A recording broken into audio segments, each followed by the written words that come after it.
Okay, please help me welcome my travel buddy and our operations business HR leader, Diane Ruhl, to the stage. She's going to help me do this next section.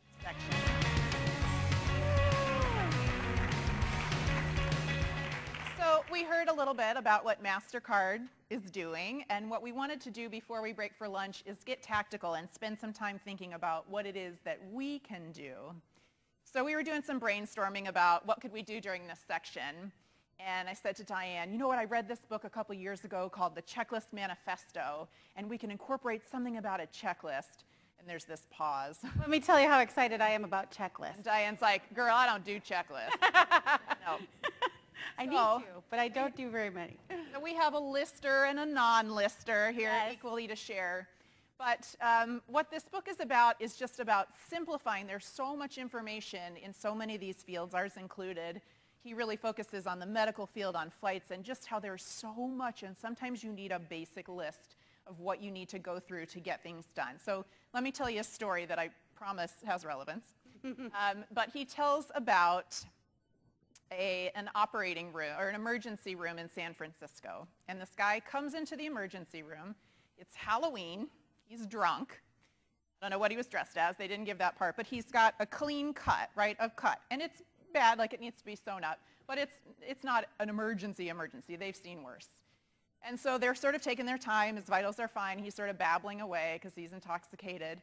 And then all of a sudden a nurse notices that he stops talking and he starts crashing. And now it becomes an emergency. And they wheel him in and they sort of go in and they realize as they open him up that he's got massive internal bleeding, right? Really a big situation. They barely pull him out of this.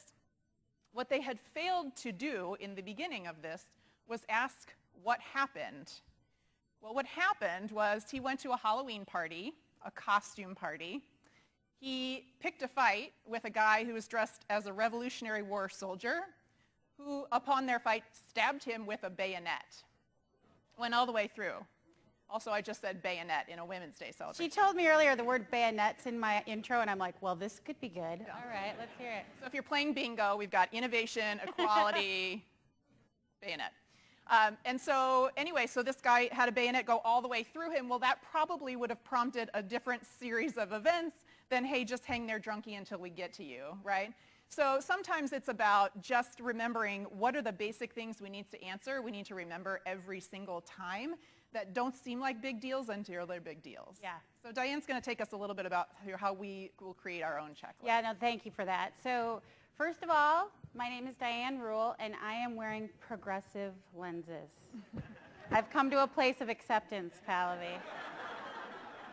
Not to be confused with transitions. Those turn dark in the sunshine. That's next level. I'm not there yet. But you will see me. I haven't had these long, so this was funny when you said you hadn't really dealt with it yet. Because they told me as I was at the eye doctor and I tried them on, they're like, well, so you're going to have to learn to turn your body. You can't, it's very bizarre. So you'll see me doing that. But let me first start off by saying, so I like to do a little bit of a personal intro. I am an Oak Parker today, but had lived in the city of Chicago for 15 years, so that was very hard for me, that move. I'm a mother of a 7-year-old. I'm a wife. I'm a sister. I'm a daughter. I try to be a good friend. And I will never have an impressive bank account because the minute I get 2 pennies to rub together, I plan a vacation and a trip. My favorite thing to do is travel. And now I'm going to humble brag a little bit. Let's look at the definition. Maybe this is just flat out bragging. So I am the HR lead for our Accenture operations business. So Accenture overall is about 470,000 people. This business is 130. Tracy mentioned that we have put a statement out there that we want to be at gender parity, 50-50 by 2025. As a company, we're currently at 43%, but my piece of the pie, the Accenture operations business, is at 53%. So, yeah, hence the humble bragging. Our group chief, we're in the same business, is a woman. We are a $7 billion business, and we have had double-digit growth every year for the last 8 years. So you can absolutely do it with a business that is equal. When people say to me, when this topic comes up, you know, well, don't you just want the best person for the job? Well, of course we do. Of course we want the best person for the job. And I think the business that we're running and those results prove you can do both. So I'm very, very proud of that. Now, where I won't humble brag. So we have some warts still in this business that I'm very proud of.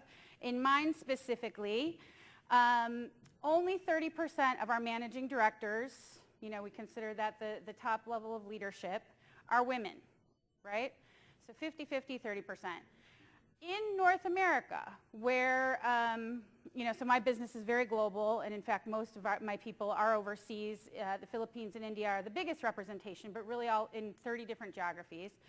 In North America, at my top line leadership, I have no Hispanics or African Americans, okay? So for me, in this role, I am absolutely standing on the shoulders of my predecessors who made the commitment to get to gender equality. That wasn't me. That was years and years and years of a buildup and a commitment. And now what I have to do is look at those parts of the business that are still really not where we need them to be, and take that leadership, have it push me forward, the hand at my back, I love that in the video, to then intentionally make a commitment to change those parts of the business. And that's where this section comes in, okay? So at your table, you all have this sheet that says getting to equal. And so yeah, please pull that out. This is going to be a more interactive session. And I am very guilty of this. So it's interesting that I'm leading this, because I come away, of the 15 years that we've done these IWD days, I have attended probably at least 12 of the 15.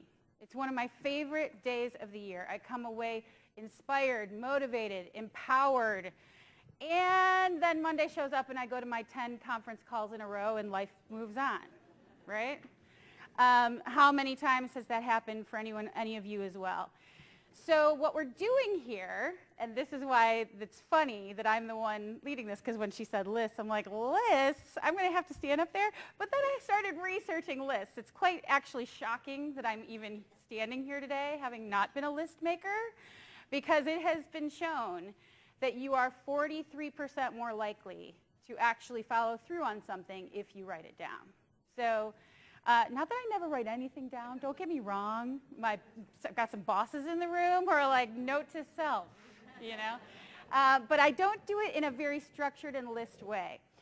So this commitment to equality, here's my ask. The first thing I'm going to do is use my amazing progressives and kind of spark some ideas for us, right?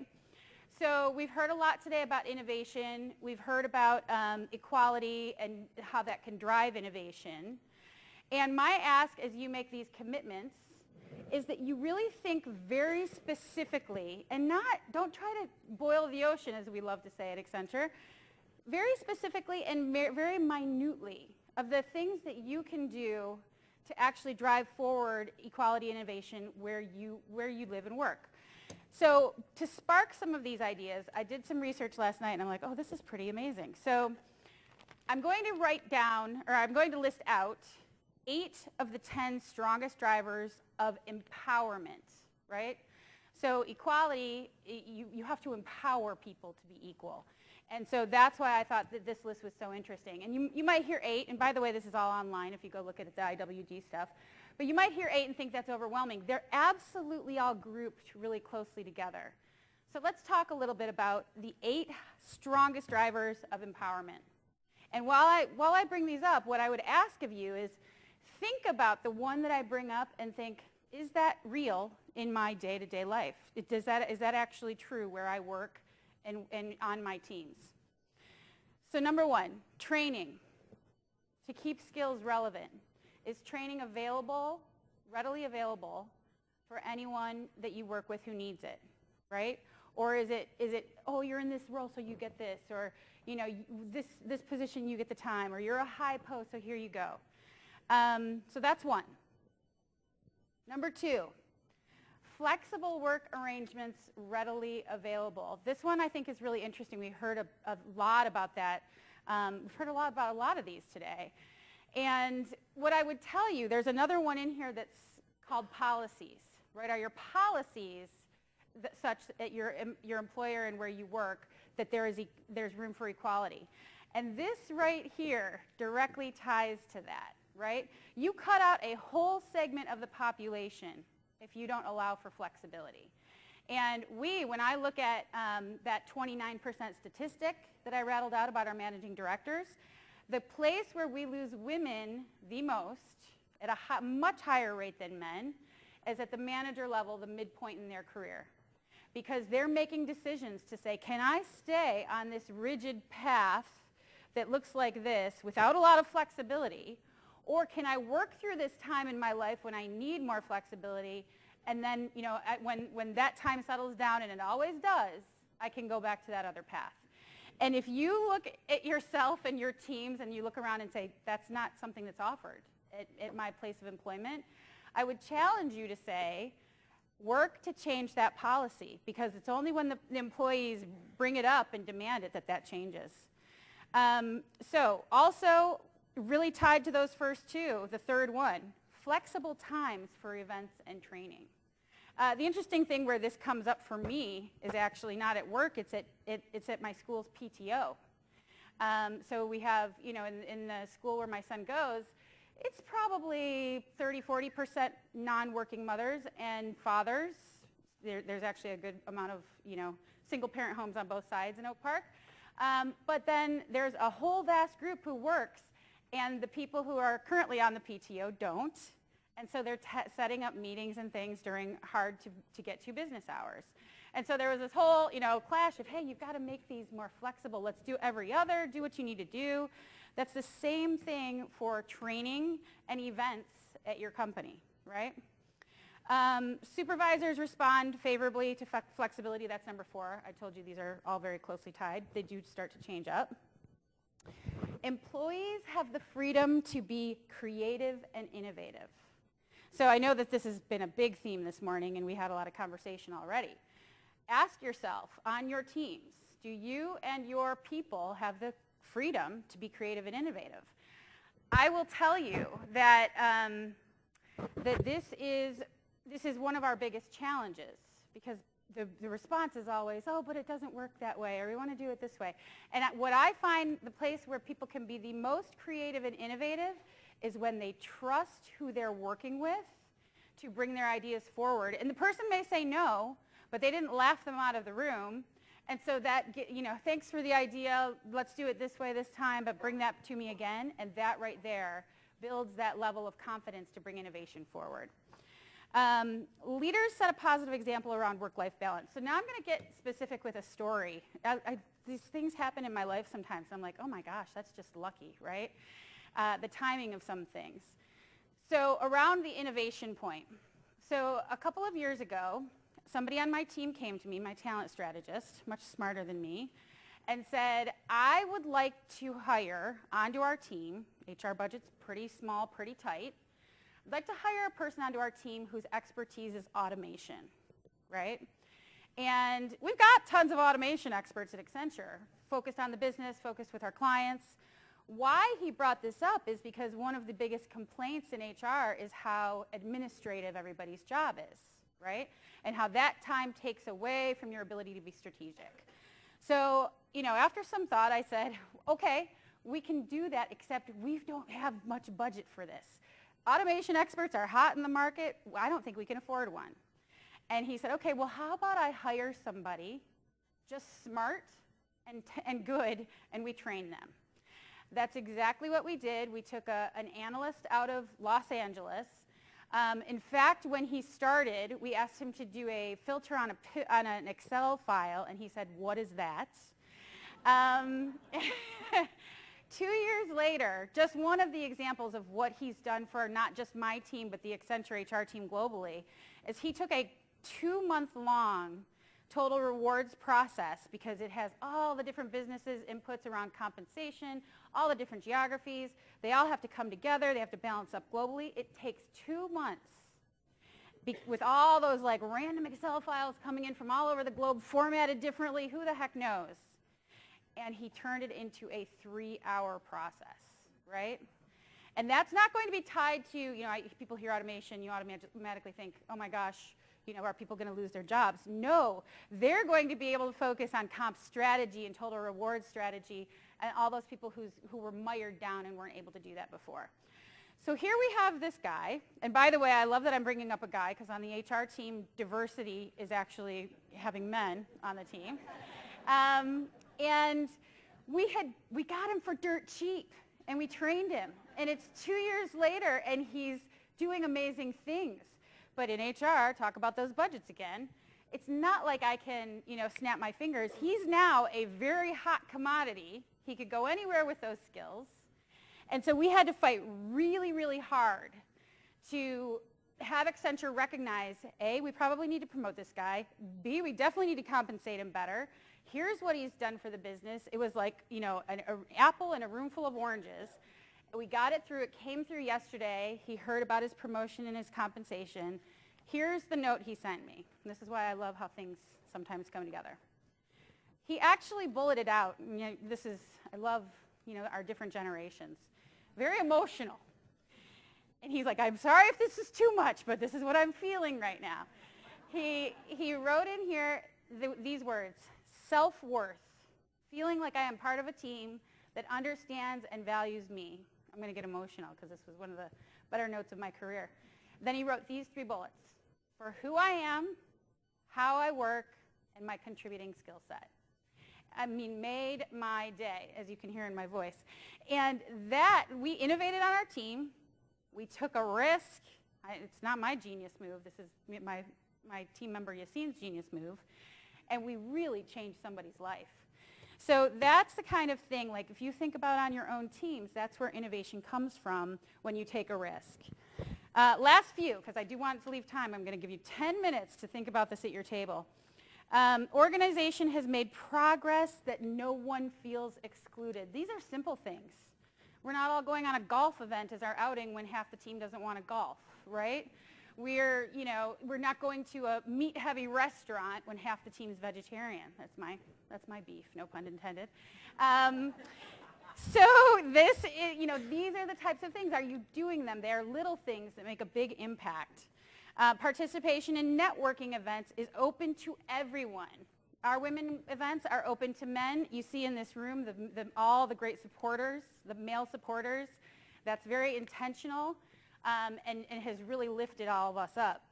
And then the org represents employees' needs to balance other work commitments. That goes back to flexibility. Last one, my favorite. So is your leadership team diverse? Leadership team in whatever aspect you want that to mean. I thought the comment on the panels were so fascinating. So let me tell you what we do on my team, and I love it. Succession planning is massive for me in my role. I'm constantly talking with my group chief, my GOO, because running a massive business like this, you need to know you've got the right players. We play, no joke, every 3 to 5 months, what I call fantasy football with succession planning. Okay? And we have 4 to 5 versions of an org chart, and we put them all up on the wall. And we say, okay, for this role in Asia, the current lead says these are their 5 potential successors over the course of the next 3 years. Here's what it would look like, and here's what the skills they would bring if we use this iteration in this person. And we do that across all of our major roles. And if I look and see, back to my North America problem, that I've just gone to campus, I've had a really successful time, I've hired Hispanic and African American MBAs, I've invested heavily in them, new, young, talent, fresh, the future leaders of this company. And then I put my org chart up there, my fantasy football org chart, and I look and say, that North America team's going to look up and not see a single person who looks like them. Well, guess what? Maybe I can't change that overnight, but I can certainly start building that base, managers, senior managers to MD, so that I can change that in the future. And so that's the kind of thing to think about when you talk about a leadership team as diverse. It doesn't happen overnight. Okay, I'm leaving you time now. Yes. So please sit and think about your own commitments. Doesn't have to be 5. I personally like 3, not to lead the witness. think that's a little more approachable. You can do your own fantasy football. You can be a mentor to somebody locally that you haven't had a lot of interaction with. You can work to change your policies that are not favorable within your own organization. You can stand up and get involved in networking events and committees, just a few to think about. Okay, I'll leave you with that. Please work at your tables for those commitments.